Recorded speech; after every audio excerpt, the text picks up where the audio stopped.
एक पुरानी कार का इंजन तेज दहाड़ता हुआ आगे बढ़ रहा था। अचानक ड्राइवर ने ब्रेक लगाया। कीचड़ उड़ता है, टायर फिसलते हैं और कार रुक जाती है। साहब उतरिए, इसके आगे मैं 1 इंच भी नहीं जाऊंगा। अरे भाई पागल हो गए हो क्या? गेट अभी आधा मील दूर है और बाहर मूसलाधार बारिश हो रही है। पूरे पैसे दिए हैं मैंने। साहब जान रही तो पैसे काम आएंगे। ये रुद्रपुर की माया निवास है। यहाँ सूरज ढलने के बाद परिंदा भी पर नहीं मारता। आप भी वापस चलिए मेरे साथ, अभी भी वक्त है। हद है अंधविश्वास की। ठीक है यहीं छोड़ दो। तुम जैसे लोगों की वजह से ही गांव पिछड़े हुए हैं। आर्यन टैक्सी से उतरता है, बारिश से बचने के लिए छाता खोलता है और चुपचाप माया निवास की ओर कदम बढ़ाता है। अजीब संकी था। चलो आर्यन बस थोड़ा सा और। ये रही हवेली। हेलो काका, रामू काका, कोई है? इतनी रात को यहाँ नहीं आना चाहिए था छोटे साहब। अरे यार काका, आपने तो डरा ही दिया मुझे। ये टॉर्च क्यों नहीं जला रखी आपने? और ये गेट खुला क्यों छोड़ रखा है? दरवाजे तो बंद ही थे साहब, पर जब वो बुलाती है तो सिटकानियां अपने आप खुल जाती हैं। फिर वही डरावनी बातें। देखिए मैं सिर्फ 2 दिन के लिए आया हूँ। बस ये कागजात साइन करवाने हैं और इसे बेचना है। चलिए अंदर, मेरा दम घुट रहा है यहाँ बाहर। आर्यन काका के साथ अंदर चला जाता है। बाप रे, कितनी धूल है यहाँ। और ये परफ्यूम की खुशबू कैसी है? चमेली? ये खुशबू आ रही है, मतलब वो आसपास ही है। कौन आसपास है काका? आप सच में बूढ़े हो गए हैं। मैं ऊपर वाले कमरे में जा रहा हूँ, मेरा सामान लेकर आना। तभी ऊपर से कुछ सामान सरकाने की आवाज आती है। ये ऊपर कौन है? आपने कहा था आप अकेले हैं। मैंने कहा था मैं अकेला रहता हूँ। मैंने ये नहीं कहा कि ये हवेली खाली है। पहेलियां बुझाना बंद करिए काका, साफ साफ बताइए, यहाँ आपके साथ कौन है? तभी किसी के फुसफुसाने की आवाज आती है। ये आवाज कहाँ से आ रही है? काका आप सुन रहे हैं? काका काका कहाँ गए आप? अभी तो यहाँ थे।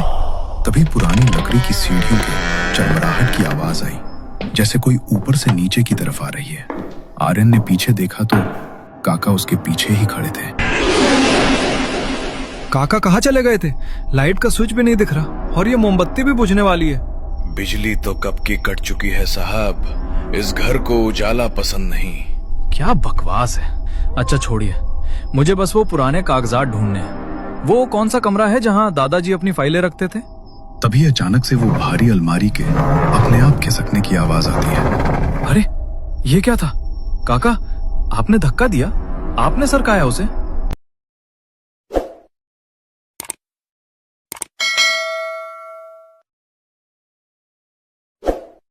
तभी अचानक से वो भारी अलमारी के अपने आप खिसकने की आवाज आती है। अरे ये क्या था? काका आपने धक्का दिया? आपने सरकाया उसे?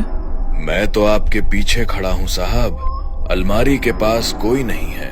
तभी अचानक हवा का एक तेज झोंका आया और फर्श पर पड़ी एक पुरानी तस्वीर उड़ती हुई आर्यन के पैरों के पास आकर रुक गई। ये तस्वीर, ये तो दादाजी की है, पर उनकी आंखों पर ये खरोंच के निशान कैसे?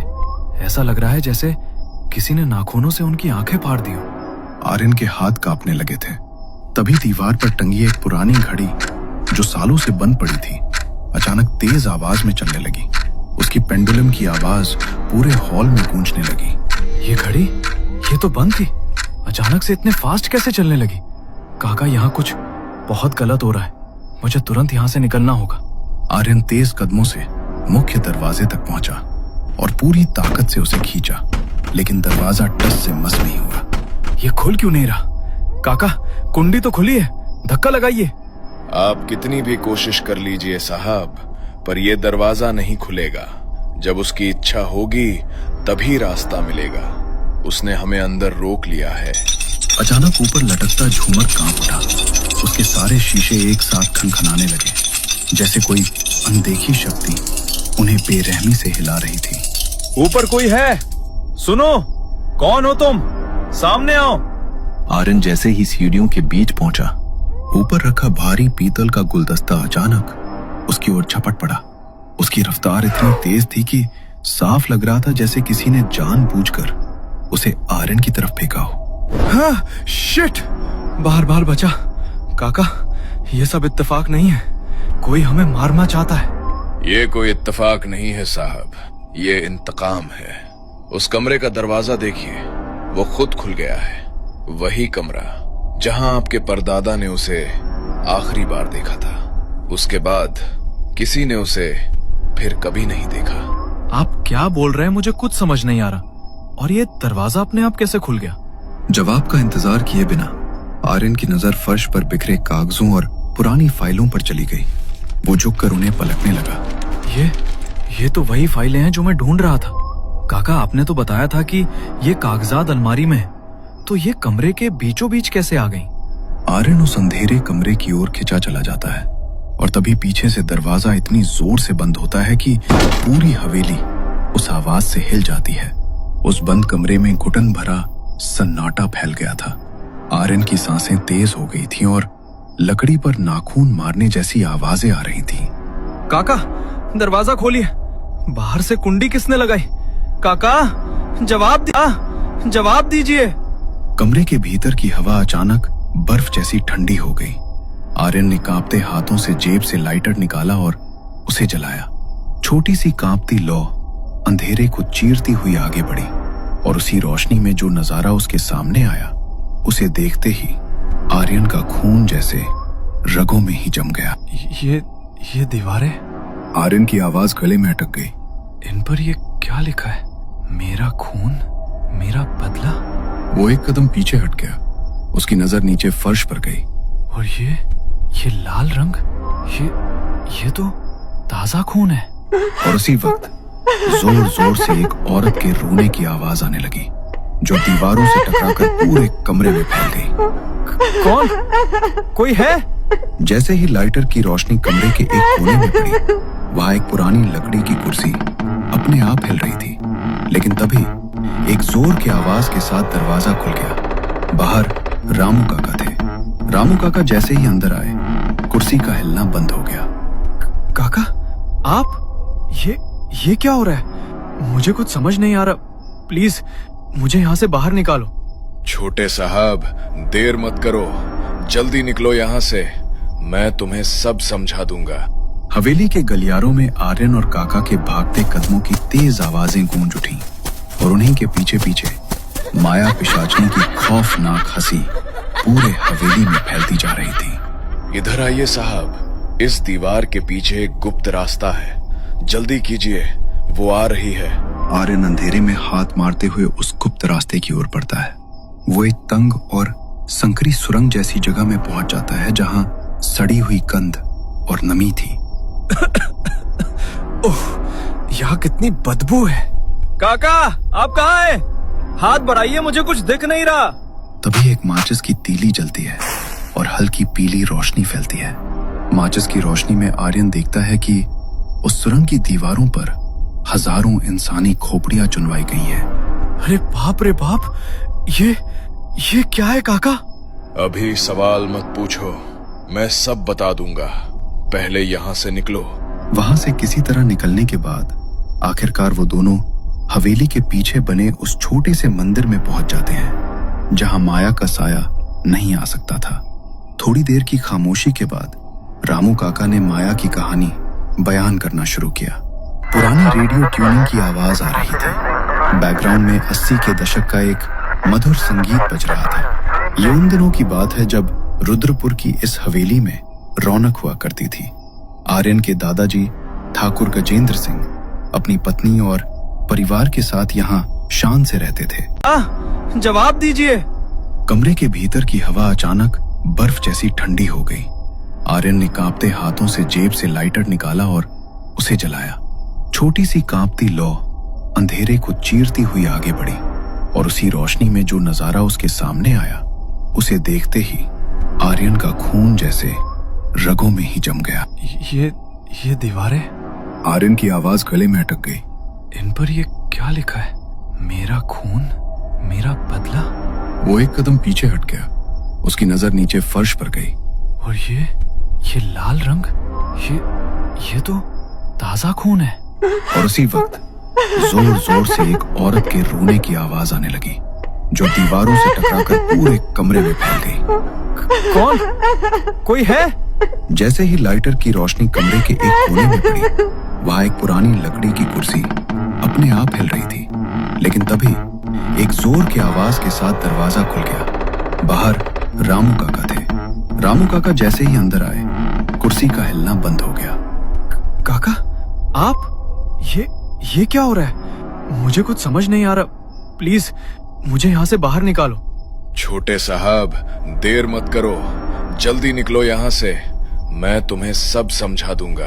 हवेली के गलियारों में आर्यन और काका के भागते कदमों की तेज आवाजें गूंज उठी और उन्हीं के पीछे पीछे माया पिशाचनी की खौफनाक हंसी पूरे हवेली में फैलती जा रही थी। इधर आइए साहब, इस दीवार के पीछे एक गुप्त रास्ता है, जल्दी कीजिए, वो आ रही है।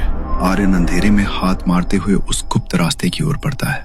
वो एक तंग और संकरी सुरंग जैसी जगह में पहुंच जाता है जहां सड़ी हुई गंध और नमी थी। ओह, यहाँ कितनी बदबू है। काका, आप कहाँ हैं? हाथ बढ़ाइए, मुझे कुछ दिख नहीं रहा। तभी एक माचिस की तीली जलती है और हल्की पीली रोशनी फैलती है। माचिस की रोशनी में आर्यन देखता है कि उस सुरंग की दीवारों पर हजारों इंसानी खोपड़ियां चुनवाई गई हैं। अरे बाप रे बाप, ये क्या है काका? अभी सवाल मत पूछो, मैं सब बता दूंगा, पहले यहाँ से निकलो। वहां से किसी तरह निकलने के बाद आखिरकार वो दोनों हवेली के पीछे बने उस छोटे से मंदिर में पहुंच जाते हैं जहां माया का साया नहीं आ सकता था। थोड़ी देर की खामोशी के बाद रामू काका ने माया की कहानी बयान करना शुरू किया। पुरानी रेडियो ट्यूनिंग की आवाज आ रही थी। बैकग्राउंड में 80 के दशक का एक मधुर संगीत बज रहा था। ये उन दिनों की बात है जब रुद्रपुर की इस हवेली में रौनक हुआ करती थी। आर्यन के दादाजी ठाकुर गजेंद्र सिंह अपनी पत्नी और परिवार के साथ यहाँ शान से रहते थे। पर एक शाम इस हवेली की देहरी पर मौत ने एक खूबसूरत चेहरा पहनकर कदम रखा। हाँ भाई, कौन है इतनी शाम को? साहब, दूर गांव से आई हूँ, अकेली हूँ। अगर कुछ काम मिल जाता तो बड़ी मेहरबानी होती। वो माया थी। उसकी आंखों में एक ऐसी कशिश थी कि दादाजी पहली ही नजर में उसके वश में हो गए। कुछ ही हफ्तों में हवेली का नजारा बदलने लगा। दादाजी का व्यवहार अपनी पत्नी के प्रति रूखा हो गया और वो घंटों माया के कमरे में बिताने लगे। एक दिन की बात है, आंगन में बंधे मवेशियों, गाय भैंस तड़पने लगे और रंभाने की दर्दनाक आवाजें आने लगी। आर्यन की दादी रोते हुए गजेंद्र सिंह के पास गई। सुनिए, आज फिर एक गाय मर गई। उसकी आवाज कांप रही थी। उसके शरीर में खून की एक बूंद भी नहीं बची थी। गांव में धीरे धीरे फुसफुसाहटें फैलने लगी। लोगों को माया पर शक होने लगा। गांव वाले कहते थे, जब से माया इस गांव में आई है तब से अजीबोगरीब घटनाएं शुरू हो गई हैं। आर्यन की दादी ने ये सारी बातें गजेंद्र सिंह को बताई। हर एक डर, हर एक शक।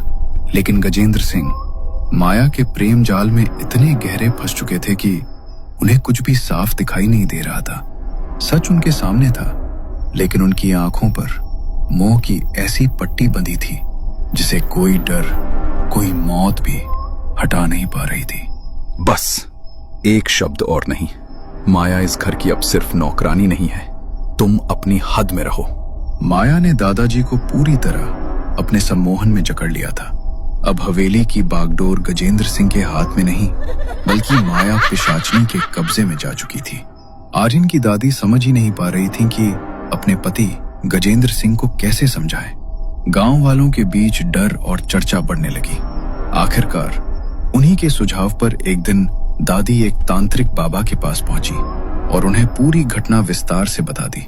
गायों की मौत, हवेली में बदलता माहौल और गजेंद्र सिंह का अजीब व्यवहार। तांत्रिक बाबा चुपचाप सुनते रहे और उनकी आंखों में बढ़ता हुआ डर साफ बता रहा था कि ये कोई साधारण मामला नहीं था। ठाकुरानी जी, जिसे आप लड़की समझ रही हैं, वो एक पिशाचनी है। वो इंसानों को प्यार के जाल में फंसाती है ताकि उनका यौवन और खून पीकर खुद को हमेशा के लिए जवान रख सके। उसे रोकना होगा, वरना आपका वंश खत्म हो जाएगा। तांत्रिक बाबा ने गहरी आवाज में बताया, कल अमावस्या है। उन्होंने कहा, अमावस्या की रात पिशाचनी की शक्तियां कई गुना बढ़ जाती हैं। उसी रात वो उस पुरुष का खून पीती है जो पूरी तरह उसके वश में आ चुका होता है। ये सुनते ही आर्यन की दादी के पैरों तले जमीन खिसक गई। अब उनके पास सिर्फ एक दिन और एक रात का वक्त था, अपने पति को बचाने के लिए या सब कुछ खो देने के लिए। डर के बावजूद उन्होंने हिम्मत जुटाई और आखिरकार अमावस्या की काली रात आई।